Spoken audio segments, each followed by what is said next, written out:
The United Nations Office for the Coordination of Humanitarian Affairs is raising an emergency alarm over the West Bank. Israeli military operations have already driven more than 30,000 Palestinians from their homes across 3 refugee camps. Now, UN officials warn that plans for a fourth camp could shatter what little remains of the humanitarian corridor. At the Security Council, the briefer is laying out the full picture. Against Israelis. Turning to the occupied Palestinian territory, the Office for the Coordination of Humanitarian Affairs warns that the reported instruction by Israeli leadership for the military to take over a fourth refugee camp in the West Bank could have a devastating humanitarian impact on thousands of people. Since last year, Israeli operations in the camps of Jenin, Tulkarm, and Nur Shams have displaced more than 30,000 people, including children, and destroyed homes, livelihoods, and essential services. These operations have also deepened humanitarian needs. All the while, the ability of local authorities and international humanitarian organizations, first and foremost our colleagues from the UN Relief and Works Agency, to help those affected is impeded through harsh restrictions and financial constraints, resulting in people's needs remaining largely unmet. This reported announcement comes amid an escalation in violence across the West Bank, involving settler attacks, operations by Israeli forces, confrontation with Palestinians, the use of lethal force, and further displacement of Palestinian families. Yesterday, there was a question about the Nablus area. I can tell you that the Secretary General condemns the attacks by Israeli settlers against Palestinian communities in the occupied West Bank, including the reported arson attacks on 2 mosques, vandalism of private property, and attacks targeting Palestinians and their livelihoods. Attacks against places of worship are heinous and unacceptable and risk further inflaming an already volatile situation. The Secretary General calls for those responsible to be swiftly identified and held accountable in line with Israel's obligations under international law. The Secretary General further calls on the Israeli authorities to take immediate and effective measures to prevent further attacks by settlers against Palestinians and their property, including places of worship, and to ensure the protection of civilians. The Secretary General urges all parties to exercise maximum restraint, prevent any further escalation, and take immediate steps to restore calm and reduce tensions. Meanwhile, since Friday, our security and safety colleagues have recorded military activities across all of Gaza's governorates. Airstrikes, shelling, gunfire, and naval fire have been reported primarily in areas west of the so-called Yellow Line, spanning less than half of the Strip, where most people are crowded in harsh conditions. Several incidents, including those resulting in fatalities and injuries, have reportedly affected civilians. Yesterday, our humanitarian colleagues received reports of more than a dozen families who are newly displaced in eastern Gaza City. The UN and our humanitarian partners are mobilizing support for those affected.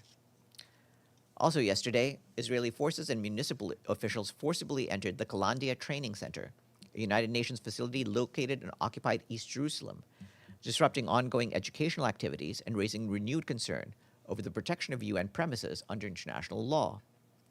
At the time of the incursion, students and faculty were actively engaged in classes. Israeli personnel gathered staff and students together and confined them for the duration of the operation. No documentation was presented to explain the purpose of the entry, and municipal officials systematically took photographs of buildings, office spaces, and training facilities. The KTC is a vocational training center of the United Nations Relief and Works Agency. As a United Nations property, it is afforded explicit protections under international law. UNRWA calls on the Israeli authorities to uphold their obligations under international law and to refrain from any further interference with the agency's facility, staff, and beneficiaries. Turning to Lebanon, yesterday, the UN Resident and Humanitarian Coordinator, Imran Riza, visited the villages of Chakra and Barachit in Nabatea Governorate. He was joined by the UNICEF representative, Marco Luigi Corsi, and OCHA's head of office, Kristen Knudsen. The 2 communities in Bin Jbeil district lie outside the Israeli military zone and are partially accessible to displaced families returning home. And today, Mr. Riza and Ms. Knudsen, together with the head of the Order of Malta, Marwan Senui, visited the border villages of Ain Abel, Ramesh, and Dabel in Nabatea to assess humanitarian needs and support for communities that remained throughout the conflict despite months of insecurity. Local authorities, returnees, displaced families, and community representatives spoke to them about the challenges people continue to face. These include damaged infrastructure, lack of or limited access to basic services, particularly water, health, and education, as well as disrupted livelihoods. Meanwhile, hostilities continue to affect civilians in southern Lebanon. According to local authorities, demolition operations and shelling persist in parts of Nabatea Governorate. On Saturday, authorities reported that a critical water pumping station in the village of Markaba in the Nabatea Governorate was destroyed, jeopardizing access to water for numerous villages in southern Lebanon. OCHA reiterates that civilians and civilian infrastructure must be protected. Sustained humanitarian support and recovery assistance remain essential to help affected communities rebuild their lives and let them return to their homes safely, voluntarily. The West Bank crisis is now colliding with global politics. As the UN General Assembly season approaches, New York's mayor triggered a brief diplomatic incident by initially calling for the arrest of Israel's prime minister, then walking it back after consulting legal advisors. Meanwhile, outstanding charges from the International Criminal Court are creating new friction at UN headquarters. The UN spokesman is fielding questions on all of it. Pakistan, Qatar, and others to continue with their work, trying to bring the parties back to negotiations. Yes, Pam. Thank you, Farhan. The mayor of New York, as you know, had proposed had said he would arrest the Prime Minister of Israel, changed his opinion after speaking with his legal experts, and then called for protests. Today, the Israeli ambassador said that gives him pause and makes him worried about what will happen here at UN headquarters during UNGA week. Are you worried about what may be the first time a mayor of New York called for protests against a visiting official? Thank you.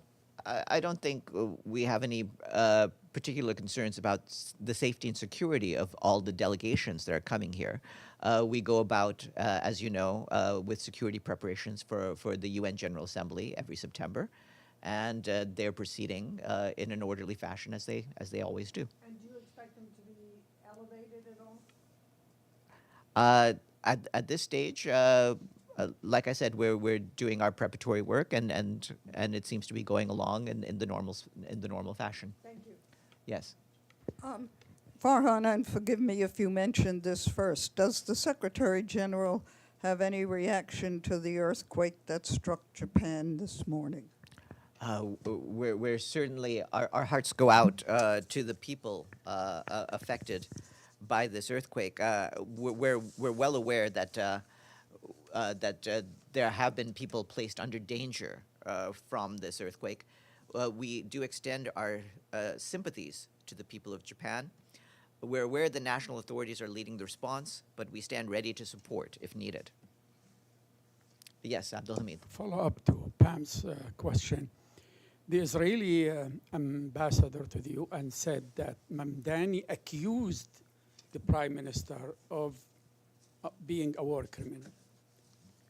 Is that an accusation, in your opinion, or is there there is a verdict came out from ICC that he committed war crimes? It's not a verdict, but obviously there are charges laid out by the prosecutor of the International Criminal Court, and you can refer to those.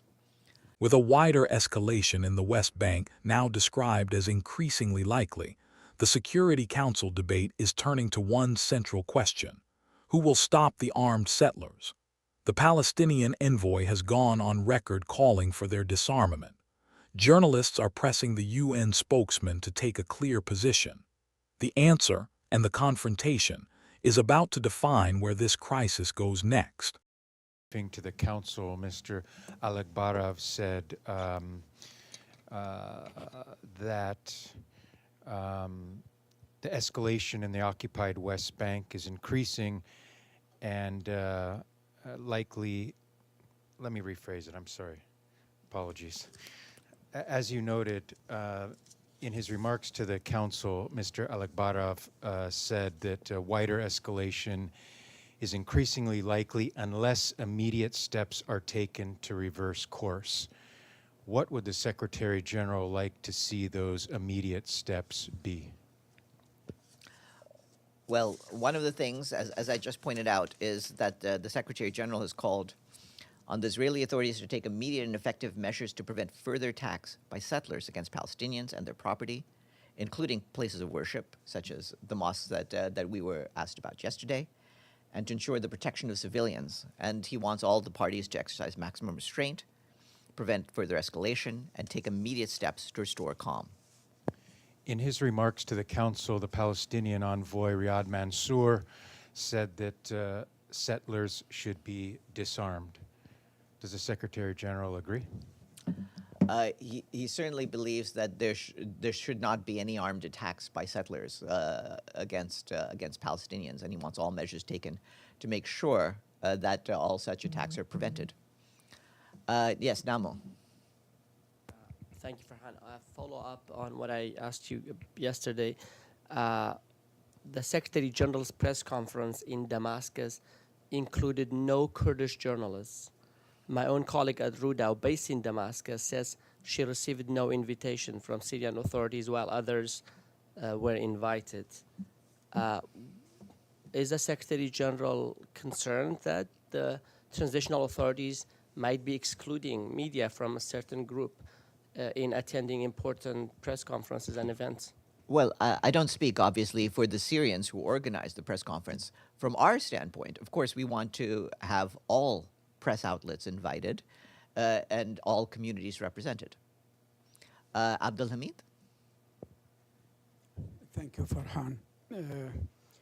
The U.S. representative said UNRWA has no place in Gaza. She repeated that. Do you have any comment on that? We have continually reaffirmed the importance of the UN Relief and Works Agency in Gaza and throughout the region. They've been the backbone of our operations. As you know, our staff there performed a heroic job when they themselves were under attack. Nearly 400 of our staff were killed since October 2023, and they continued to provide crucial relief services for the people of Gaza, and we continue to stand by them. Yes, please. I have a second question. Sure, and then your colleague will. Yes. Okay. Mr. Al-Akbarov said that 3 Israelis were killed. He mentioned 6 Palestinians were killed, and 3, but he didn't put it in context, and that is very unfair characterization. The Palestinians were attacked by about 20 soldiers. One old man who's an imam of a masjid, of a mosque. When he was attacked by these 20 soldiers, he grabbed one of their guns and shot 2 of them. So is there any other option before these people except to defend their land and their dignity? We will not defend the killing of any civilians by anyone, and Mr. Al-Akbarov is simply making that point. Yes. Thank you, Farhan. So my question is about the U.S. and Iran. So over the past few days, we have seen a pause in the fighting. So does the Secretary General believe this is a real opportunity for diplomacy? The UN stops short of the Palestinian envoy's explicit call to disarm settlers, but the international pressure building at the Security Council is unmistakable. Whether that pressure can slow the West Bank spiral before UNGA season will become clear in the days ahead. Watch for developments from New York and Jerusalem. This is the D.C. Brief.